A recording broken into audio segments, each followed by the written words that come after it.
All right. Hi, everyone. Thank you for joining us. My name's Jason Belinkie, and I'm the CEO of Athletes for Hope. It's an honor to share the virtual stage with these three incredible people, Jack, Samuel, and Edose, who happen to be AFH members and mental health ambassadors for AFH.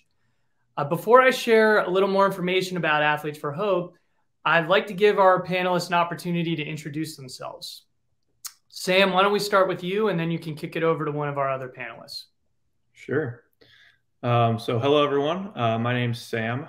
I am a former college baseball player. I played Division I baseball and was a four-year co-captain at St. Bonaventure University up in Western New York.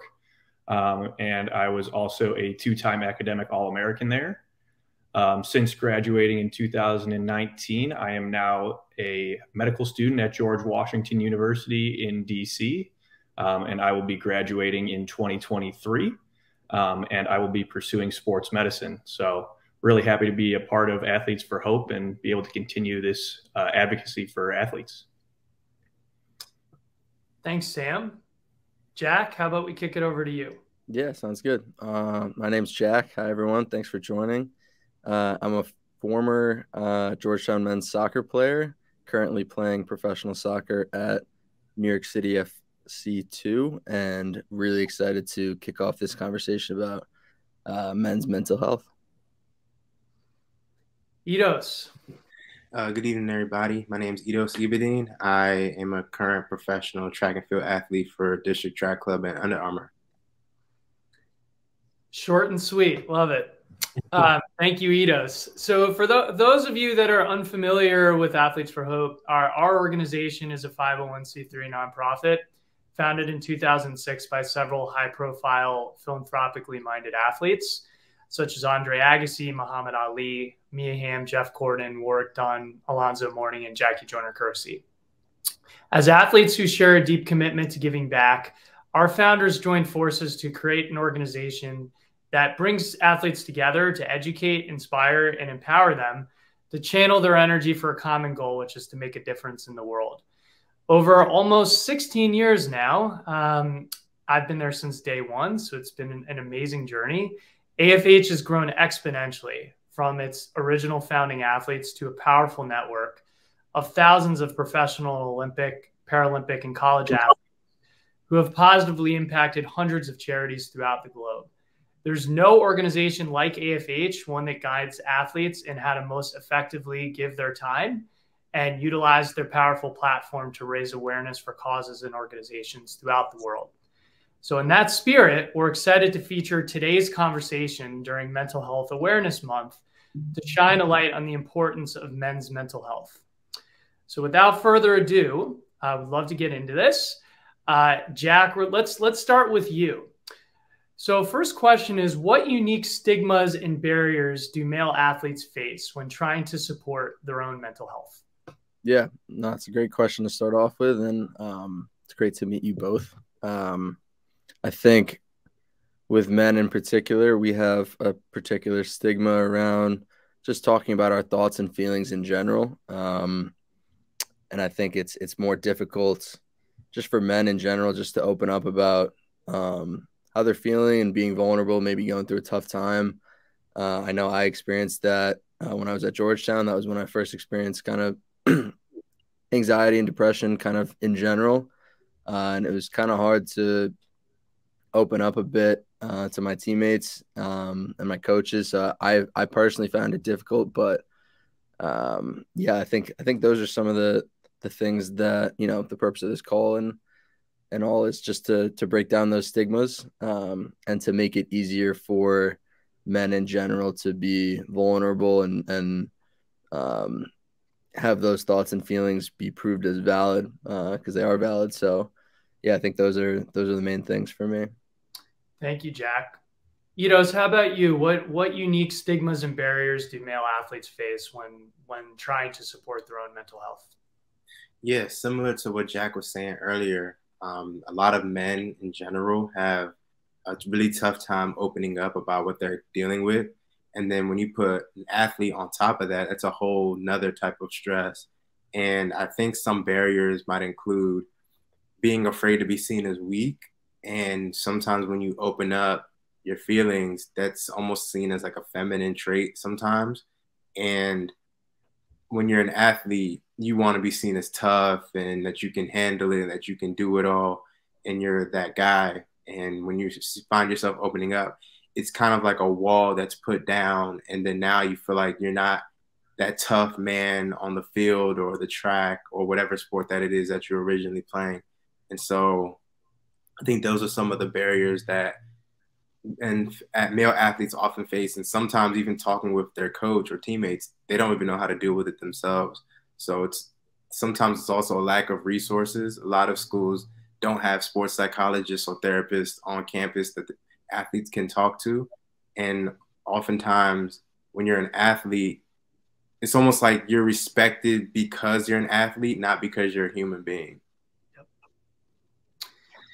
Yeah, I mean, you raise a lot of really important points there about, you know, the lack of resources. And obviously we've seen a lot of unfortunate events unfold in the college sports space, and we'll get to that a little bit later. And a lot of people have pointed to kind of that lack of resources and running counter, like you said, Edose, to the stereotypical point of view that athletes need to be strong on the outside and that that's a sign of weakness, as you said. Sam, how about you? What would you add around the unique stigmas and barriers that male athletes face in seeking mental health? Yeah, so I mean, Jack and Edose hit it right on the head. I mean, I agree with everything that they've said. And then specifically to what we were just saying, kind of the lack of resources, I would say add on to that as well.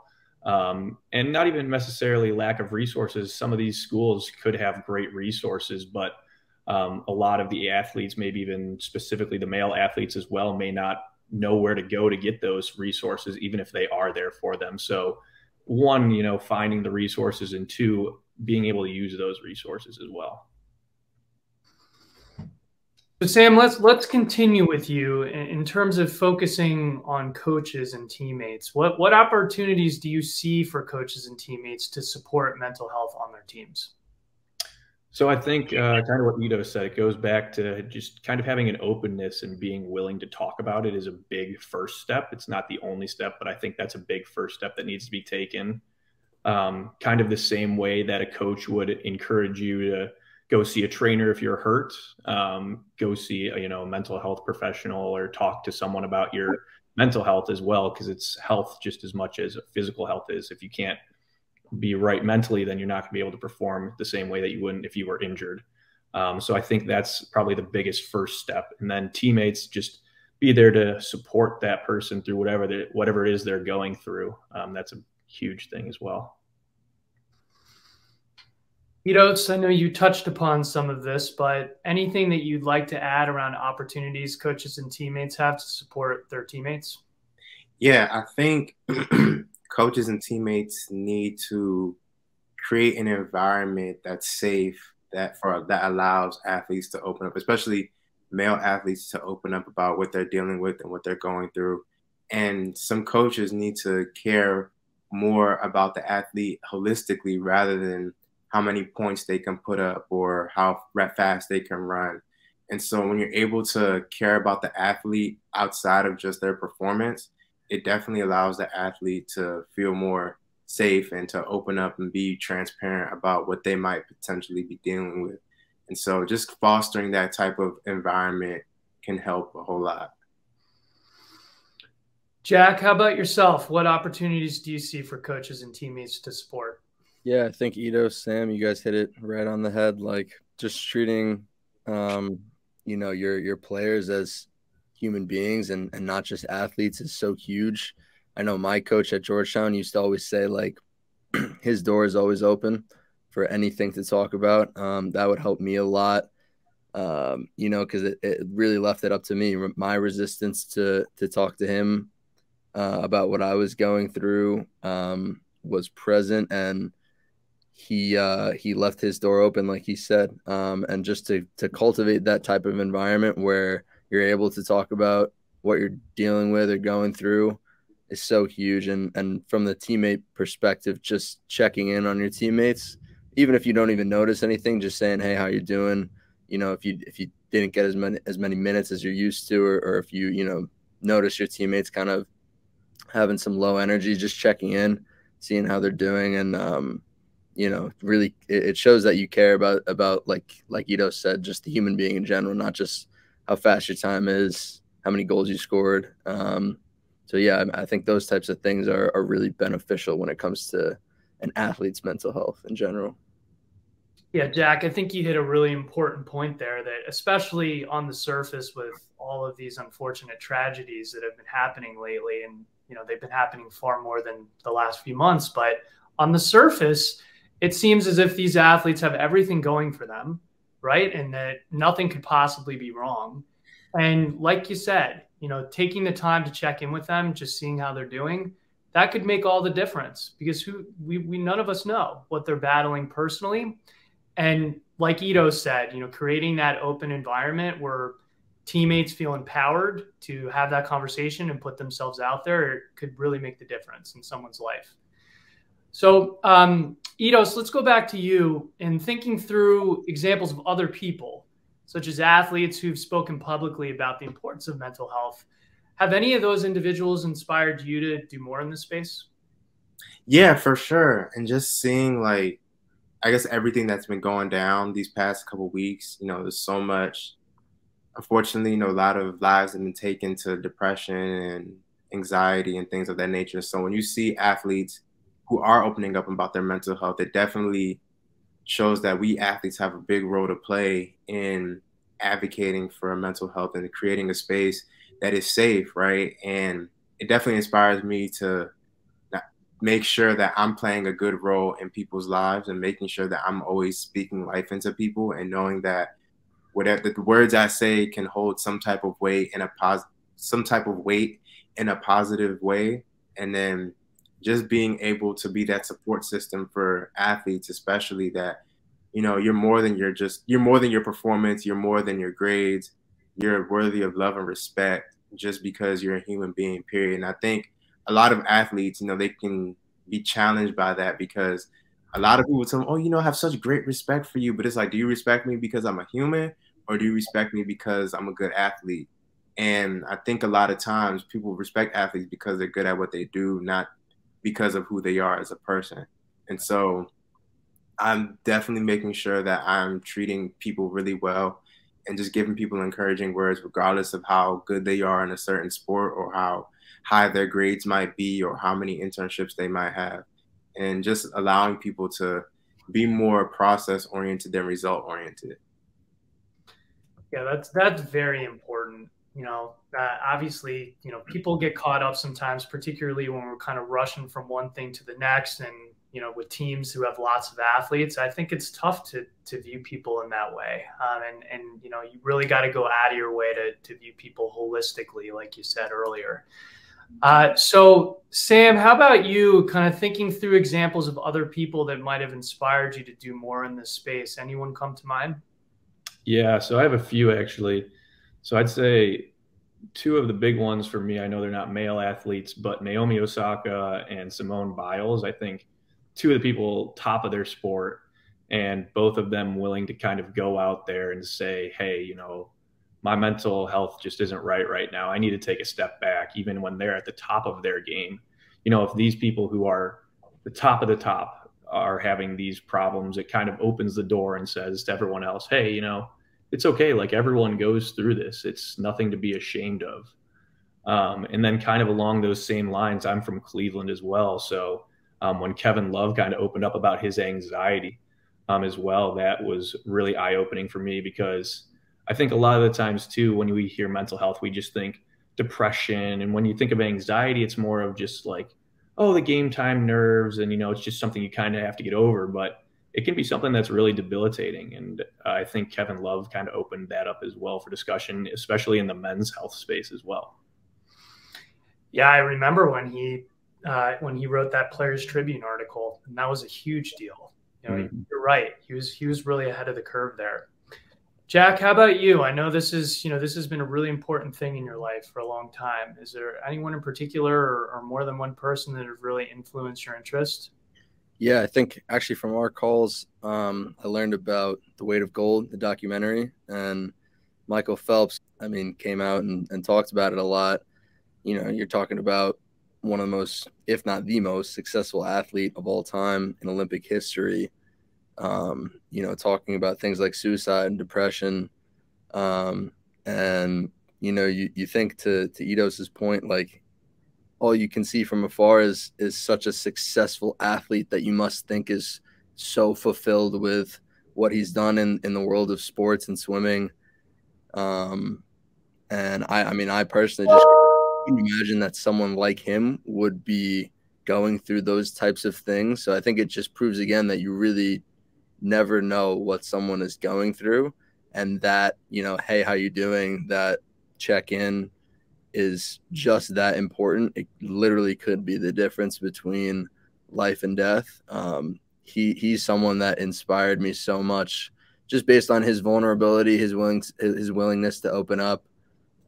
You know, I don't think it can get more important from a athlete's point of view for someone on his stage to talk about what he's gone through mentally.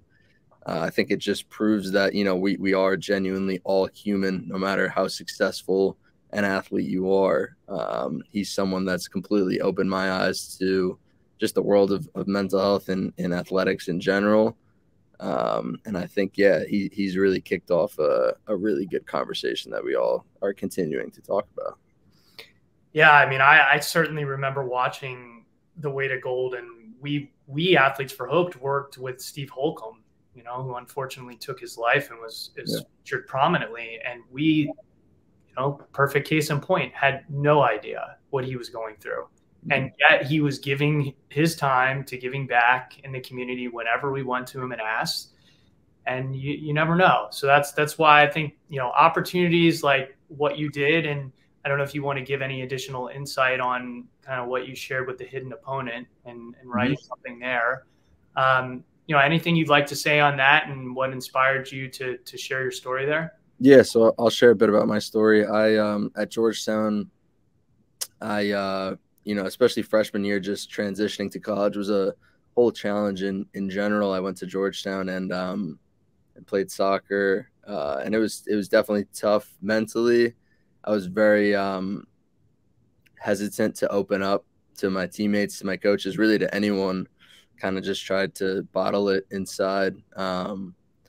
And, you know, I ended up just suffering really from anxiety and depression at the end of my freshman year. And I shared this in the article. You know, I had a really tough conversation just internally with myself about where soccer was in my life, where playing sports was in my life. And I decided at the end of my freshman year that I needed to take a break from playing in general. So I took that break, and it did help me a lot, kind of just mentally get a different perspective on playing soccer, playing sports in general. And I was able to kind of reframe my attitude towards playing and thought I'd give it another go. So I rejoined the team my junior year, took that sophomore year off. I had a really good spring season, just joining back with the team. And then unfortunately, when I got back to campus for my junior year season in preseason, I just was really suffering from a lot of the anxiety that I was talking about. Just like 3 or 4 really hard days, the first couple of days of just panic attacks, anxiety. And again, you know, that was the first time I really opened up to my coach about genuinely my feelings about, you know, how nervous and anxious I was about playing.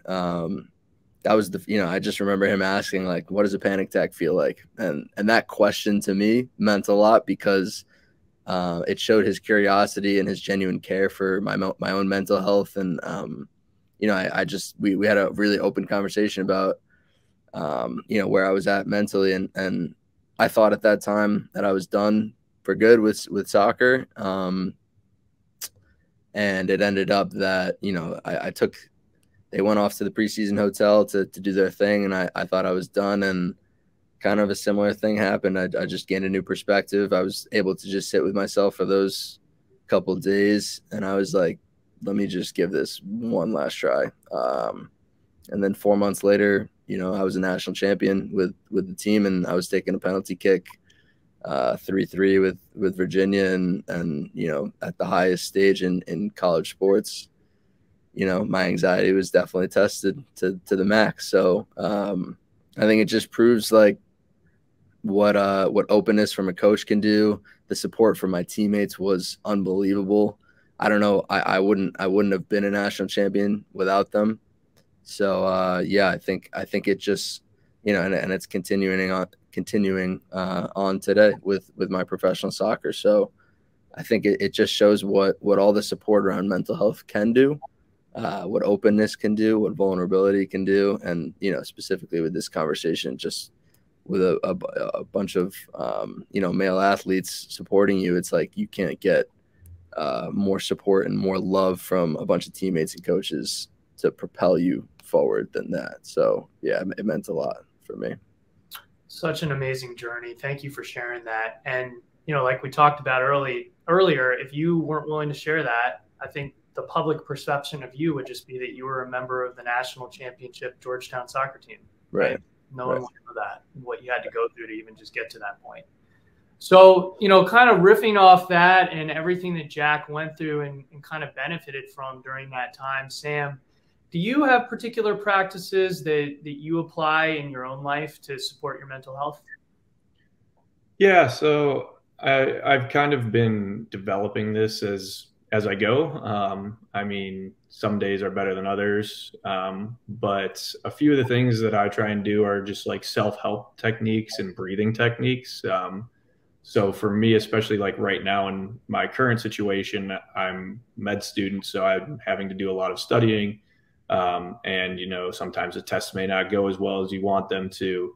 And just reminding myself that I'm a person and coming back and being like, it's more than just this test. It's more than just this game, more than just this one at bat, more than this one penalty kick, more than this one race.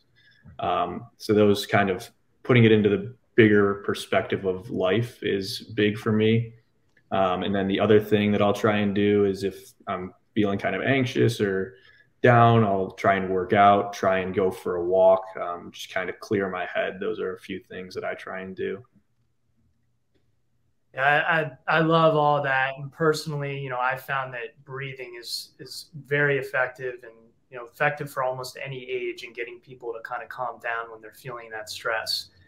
Edose, I know, obviously from my own background in track and field, how stressful that sport is, day after day, race after race. So I'm curious what particular practices that you apply in your own life to support your mental health. Yeah, so there's a lot of things, different things that I do. Similar to what Sam was saying, I definitely do deep breathing exercises and a lot of breath work and just find ways to put myself in the present moment. Another big one for me is self-talk. I think self-talk has been a very good method for me to like build confidence and help my mental health out a lot. And obviously it's not perfect, but sometimes like if I see myself having like a bad performance, it's so easy to just beat myself up immediately. But I often change that into something else and try to say something more positive. And I try to talk to myself the way I would want to encourage somebody else. And I've learned to, not sound arrogant or nothing like that, but I've really learned to be a fan of myself. And so I really try to say good things to myself like I would if I was a fan of somebody else. And so when I'm a fan of myself, I'm allow myself to be a fan of other people as well. And I'm allowed to allow myself to be able to encourage other people, because when you encourage other people, sometimes you encourage yourself as well. And yeah, just I also really try to detach from any type of result. And so I try to just focus on the pursuit of the prize rather than just the prize itself. And I realized that it helped me a lot because then I'm able to detach who I am versus what I do. And yeah. That's so important, Edose. I mean, I think in all of our lives, we obviously get really caught up, myself too, and in the end result, and we miss a lot of the lessons that can be learned and really the valuable experience of the pursuit. So I think that's a wonderful lesson to learn. Jack, I know you shared a bunch about your journey and kind of what you received from your coach and other support that was really helpful. But is there anything that you would add to kind of practices that you now apply to your own life to support your mental health? Yeah, I have a couple things. I think every morning I try and start off right, and I think that was something I was kind of missing at Georgetown. I think just waking up in general and starting off your morning with, I like to do it with meditation. Even if it's for like 5 or 10 minutes, it just refreshes kind of like my mindset, gets me in the right mood for the day, and kind of being intentional about your attitude for the day.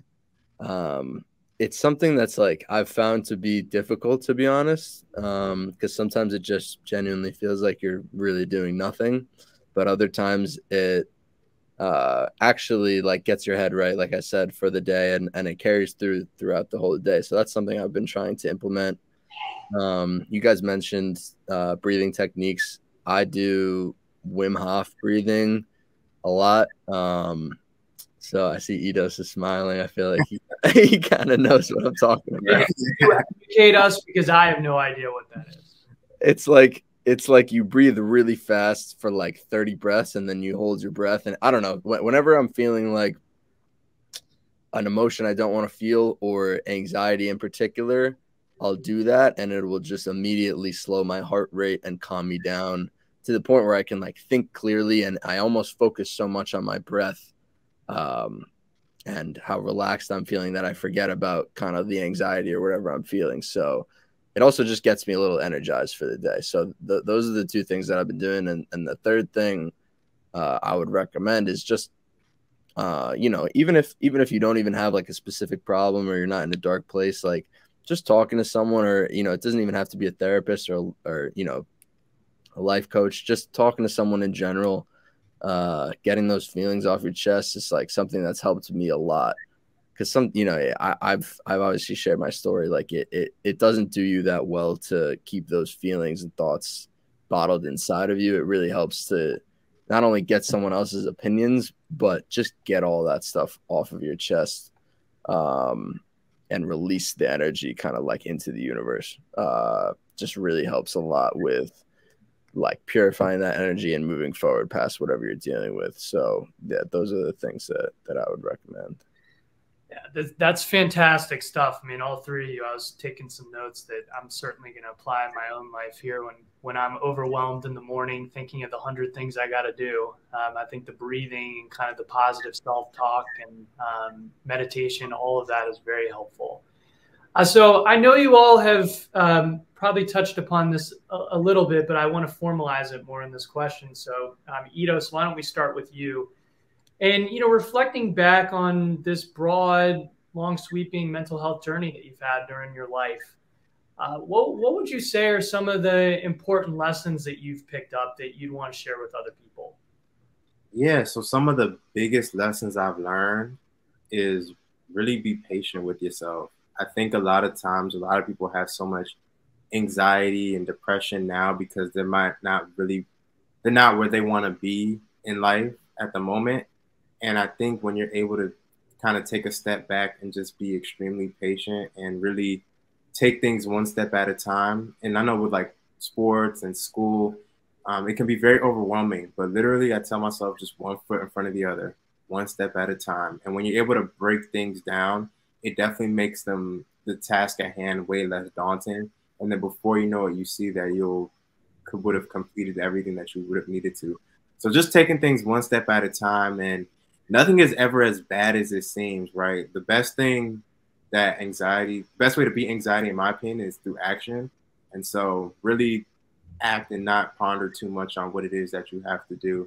And then don't be afraid to talk to people. I think there's so many resources and tools available, and just don't be afraid to talk to people and try to consume as much positive content as you can.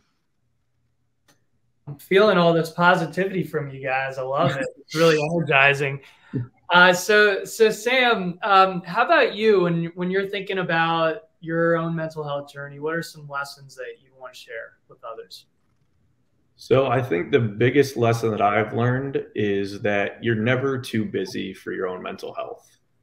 So when I was in undergrad, I know I've always felt super crammed between going to practice, having games, having class, studying, work, whatever it was, trying to hang out with friends, have a social life as well.